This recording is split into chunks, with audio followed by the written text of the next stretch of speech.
Have you ever stopped to wonder why English is literally everywhere? I mean, from Tokyo to Timbuktu, it just seems to be the one language that connects the entire globe.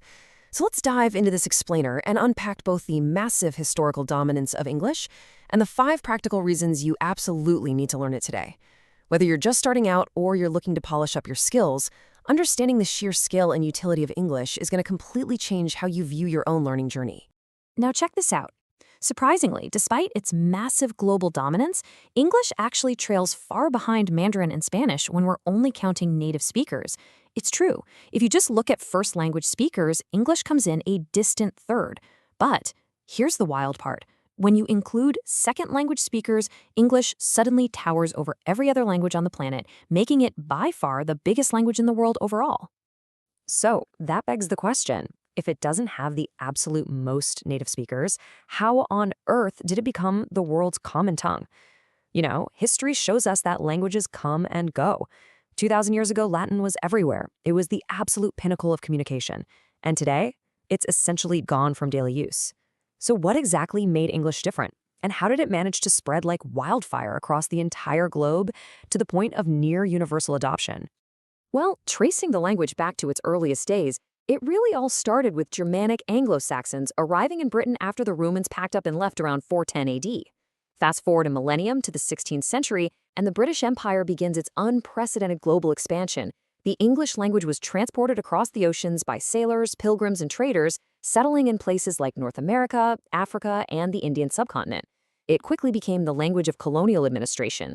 Then, as the British Empire waned, American economic and political power stepped right in. By the time the 1919 Treaty of Versailles was drafted, it was notably written in both French and English, which really cemented English as a modern diplomatic powerhouse. And then, of course, you have the massive cultural export of American media, jazz, hip-hop, and Hollywood in the mid-20th century. But honestly, it wasn't just about empires. English simply had perfect timing. Unlike previous lingua francas like Latin or Aramaic that relied purely on human carriers slowly moving across land, English just happened to be the dominant language right when global media, print, and widespread literacy first hit the world. It created this unstoppable snowball effect. People everywhere wanted to read the newly printed books, listen to the latest radio broadcasts, and hear the pop music that was spreading globally for the very first time. English basically rode the wave of the information age right from the start. The crucial takeaway here is that regardless of how it got here, through empires, economics, or just perfect historical timing, English has undoubtedly cemented itself as the international language of trade, communication, and science in our modern age. It is the language of choice. And that historical reality brings us to the very practical side of things. Why should you, personally, invest your time and energy into learning it today? Well, let's get into the personal application with reason number 1. Global travel, because it's spoken virtually everywhere. Possessing basic English skills makes traveling the world an absolute breeze. If the locals in a new country don't speak your native language, English almost always comes to the rescue as the middle ground. It bridges that communication gap, ensuring you can easily navigate foreign cities, read printed info at hotels, and avoid accidentally ordering a plate of deep-fried insects just because you couldn't read the local menu. It literally turns travel from a stressful guessing game into a really enjoyable, confident adventure. Moving right along to reason number 2. Career success. Massive multinational corporations actually mandate English as their official business language to conduct their daily cross-border communication. We're talking about companies like Airbus, Nokia, Microsoft, and Samsung. They absolutely require it, even though their headquarters are in France, Finland, the US, and South Korea. If your English communication skills are solid, you immediately become a highly sought-after hot property for employers all over the world. Whether you want to work in tourism, media, tech, or international business, English is pretty much the skeleton key that opens up those global opportunities. Which brings us to reason number 3. Access to global knowledge. Having strong English reading and writing skills unlocks an absolute wealth of education. Today, the world's top academic journals, groundbreaking scientific research, and an increasing number of international university courses are predominantly published and taught in English.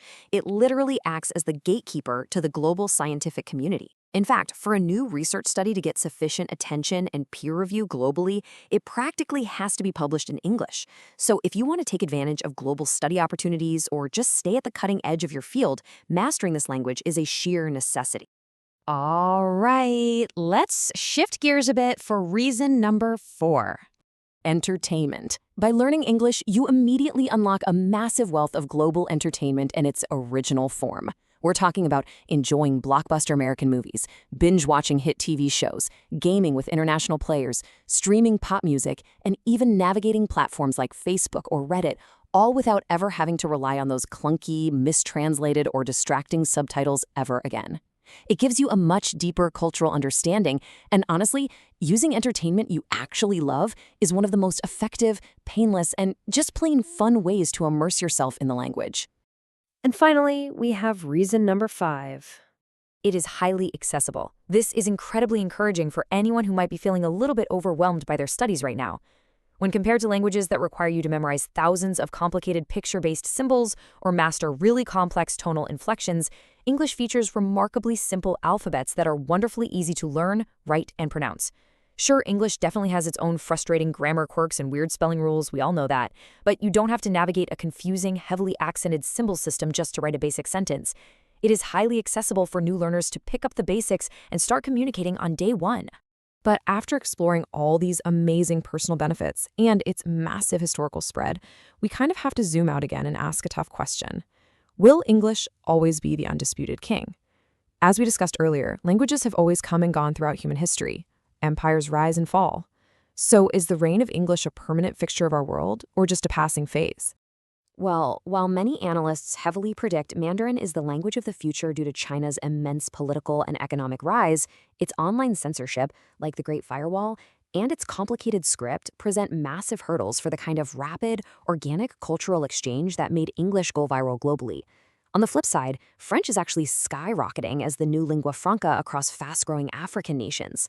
These francophone countries have some of the highest birth rates in the entire world, which leads many linguistic experts to point toward French as a major, formidable future contender on the global stage. So while English is the undisputed key to global travel, career success, expansive knowledge, and entertainment right now, and likely will be for the foreseeable future, it leaves us with a really fascinating thought to end on. If history tells us that linguistic empires always eventually shift, what language will you need to learn next? Keep learning, stay curious, and I'll catch you in the next explainer.